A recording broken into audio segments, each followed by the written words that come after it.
Welcome back to Tech Talk Central. I'm Nathan. And I'm Sarah. And today, we're tackling a big request. You wanted a head-to-head on two major Xbox headsets. That's right. We're putting the Turtle Beach Stealth 700 Gen 3 up against Microsoft's own Xbox wireless gaming headset. We're going deep into the specs of features, what makes them tick. Yeah, the mission here is to figure out the key differences, the trade-offs, so you can see which one fits your gaming style best. Is it the licensed multi-platform option or the official Xbox native? Okay, let's jump right in because connectivity.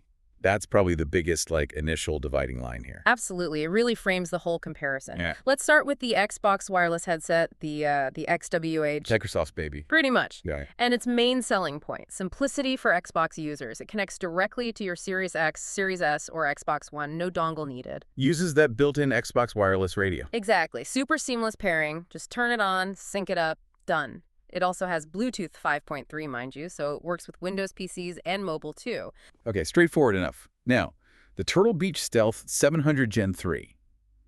That's a different beast entirely, connectivity-wise. It really is. It's built around their cross-play dual transmitter system. Dual transmitter, so it comes with dongles. It comes with two USB wireless transmitters right in the box. That's the key. Ah, okay. So what's the play there? You can leave one plugged into your Xbox, the other maybe in your PS5 or your PC or even a Steam Deck. And then just switch. Yep. There's a button on the headset. Press it, and you instantly swap which device you're connected to wirelessly. Okay, that's actually a pretty big deal for multi-system gamers. Huge.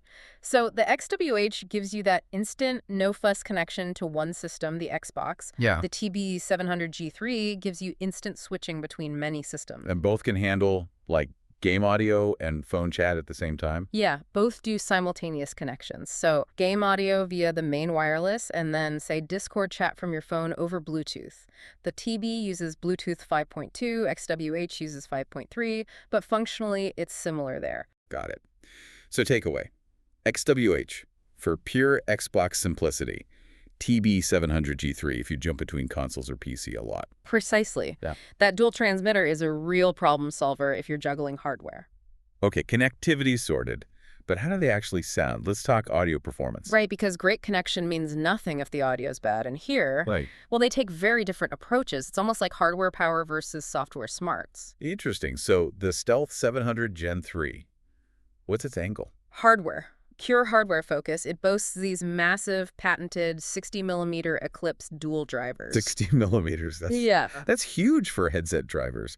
What's the dual part mean, though? So instead of one speaker trying to do all the sounds, they split it. You get basically a dedicated woofer for lows and mids and a dedicated tweeter for the highs. Like in, proper bookshelf speakers. Kind of, yeah. The idea is much cleaner sound separation. Bass booms shouldn't muddy the high-frequency details, like footsteps or reloads. Okay, that makes sense. Clear positional audio, potentially.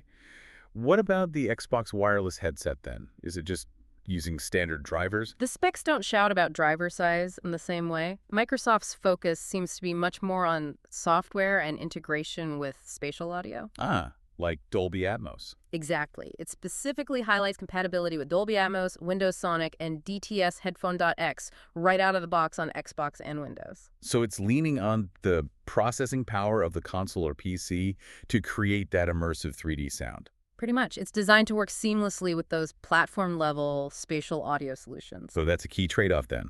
Raw driver power and separation from Turtle Beach versus guaranteed spatial audio integration from Microsoft. That's a great way to put it. The TB700G3 gives you this potentially higher fidelity baseline sound with those big dual drivers, but you might need separate licenses or setups for things like Dolby Atmos depending on the platform. The XWH is built for those technologies natively on Xbox. How about tweaking the sound? Customization options. Good question. The Turtle Beach uses their Swarm 2 app, which works on both desktop and mobile. And what does that let you do? Quite a lot, actually. You get a full 10-band graphic EQ. 10 bands. Most headset EQs are like 3 or 5. Exactly. 10 bands gives you really fine-grained control. You can boost specific frequencies for footsteps, cut annoying resonances. It's pretty powerful if you like to tinker. Plus, you get presets like bass boost, vocal boost, and their superhuman hearing feature. Right. The superhuman hearing, still adjustable. Yeah, you can adjust the intensity level now in Swarm 2. Okay, so lots of tweaking potential there.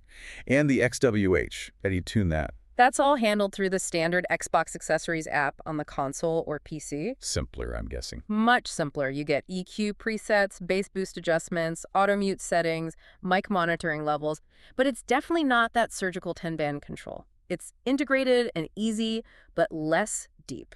Okay, prioritizing ease of use over granular control again. Makes sense for the official headset. Definitely fits the pattern. All right, let's shift to two areas where the specs seem, well, pretty extreme in comparison. Mic quality and battery life. Yeah, the battery life especially. It's the massive difference. Let's start with the mic, though. How's communication clarity? The TB700G3 features a redesigned flip-to-mute mic. It's unidirectional, which helps isolate your voice, but the big new feature is AI-based noise reduction. AI noise reduction. How's that different from regular noise gating? The idea is that AI can be smarter about identifying and removing irregular background noise, not just a constant hum, but maybe a sudden dog bark, keyboard clatter, stuff like that, more dynamic noise cancellation. Plus, you can tweak the noise gate, sensitivity, and even mic EQ in the Swarm 2 app. So again, more customization. And the XWH mic. The XWH uses what Microsoft calls enhanced auto mute and voice isolation. It's designed to minimize background noise for clear chat, especially within the Xbox Party system. Does it work well? Generally, yes. It does a good job of cutting down consistent background sounds. Maybe not quite as advanced on paper as the AI stuff for sudden noises, but it delivers clean chat reliably. Simple and effective. Okay, now, the battery. You said this is extreme. Oh yeah, this is where the Turtle Beach just kind of blows the doors off. The Stealth 700 Gen 3 claims 80 hours of battery life. 80. 80. 80 hours. It's class leading by a huge margin. Think about that, you could game heavily for days, maybe a week or more, without even thinking about charging. That almost sounds unreal. Is the headset super heavy then? Reviews suggest it's manageable, surprisingly. They didn't seem to make it crazy heavy to fit that battery in. Plus, it has quick charge, 15 minutes plugged in, gets you about 3 hours of playtime. Okay, 80 hours is. Yeah. That's a genuine game changer for convenience. Yeah. What's the XWH offer? The Xbox wireless headset is rated for up to 20 hours. 20. Which is, I mean, not bad. Not bad at all. 20 hours is perfectly fine for most people, covers several long sessions easily. But compared to 80... It's literally 4 times less. Exactly. So if battery life is a major pain point for you, or you're doing marathon sessions constantly, that 80 hours on the Turtle Beach is a massive, massive selling point. Huge difference. Okay. So if you're gaming for that long, comfort becomes critical. How do they stack up physically? Right. Let's talk ergonomics and build. The TB700G3 has a steel-reinforced headband, so it should be durable. The ear cups lay flat, which is nice for resting around your neck. And the cushions? They're using plush memory foam, wrapped in a mix of leatherette on the outside for isolation, and this athletic weave fabric on the part that touches your ears. Oh, to keep things cooler. That's the idea, yeah. Less sweaty during long sessions. But the big comfort feature, especially if you wear glasses... Let me guess, Prospex. You got it. Their Prospex Glasses Relief System. It basically means there are softer channels in the phone where your glasses arms sit, reducing pressure. As a glasses wearer, yeah, that makes a huge difference over time. What about the XWH build? The XWH is described as flexible and lightweight. It has an adjustable headband, standard stuff. The ear cup material is polyurethane, PU leather, basically.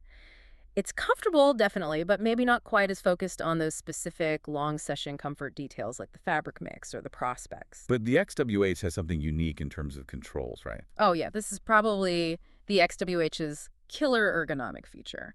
The rotating ear cup dials. How do those work? The entire outer ring of each ear cup rotates. One side controls master volume, the other controls the game chat audio balance. Ah, so you just twist the whole cup. Yep. It's incredibly intuitive. You don't have to feel around for tiny buttons or wheels. Mid-game, you just reach up and twist. It's fast, easy, really well done. That sounds pretty slick, actually. How does the Turtle Beach handle those controls? The TP700G3 has a mappable wheel and a mappable mode button. You use the Swarm 2 app to decide what they do. So you could set the wheel to volume, or game chat mix, or mic monitoring level. Exactly. Or EQ preset switching, superhuman hearing toggle. Lots of options. It's powerful because it's customizable. But maybe not as instantly intuitive as just twisting the ear cup? Probably not, no. It's the trade-off again. Customizable complexity on the Turtle Beach versus that immediate physical intuition on the Xbox headset. Okay, I think we've covered the key battlegrounds. Let's try and synthesize this. Who is each headset really for? Yeah, let's boil it down. You should probably go for the Turtle Beach Stealth 700 Gen 3 well, first, if you need that cross-platform flexibility, playing on Xbox and PlayStation and PC, that dual transmitter is huge. Okay. What else? Second, if battery life is your absolute top priority, that 80 hours is just unmatched and makes charging a non-issue. Right. Third, if you want the absolute most control over your audio between those big 60mm dual drivers and that deep 10-band EQ in the app. And maybe fourth, if you wear glasses, that Prospect system is a real comfort bonus. Makes sense. So who's the ideal user for the Xbox wireless headset? You pick the XWH if your #1 priority is seamless, clean, no dongle integration with your Xbox console. That native Xbox wireless connection is just effortless. Pure Xbox focus. Exactly. Also, if you really value that guaranteed easy access to spatial audio like Dolby Atmos or BTS Headphone.x right through the console's settings. Good controls. And definitely if you love those super intuitive rotating ear cup dials for volume and chat mix, it's arguably one of the best control schemes out there. It's really the perfect headset for someone deep in the Xbox ecosystem who values simplicity and native features. So it boils down to TB700G3 for multi-platform flexibility, insane battery, and deep audio hardware customization. Versus the XWH for ultimate Xbox integration, spatial audio ease of use, and incredibly intuitive controls. That really clarifies the choice. It depends entirely on what you prioritize. Which leads us to our final thought, really, a question for you listening.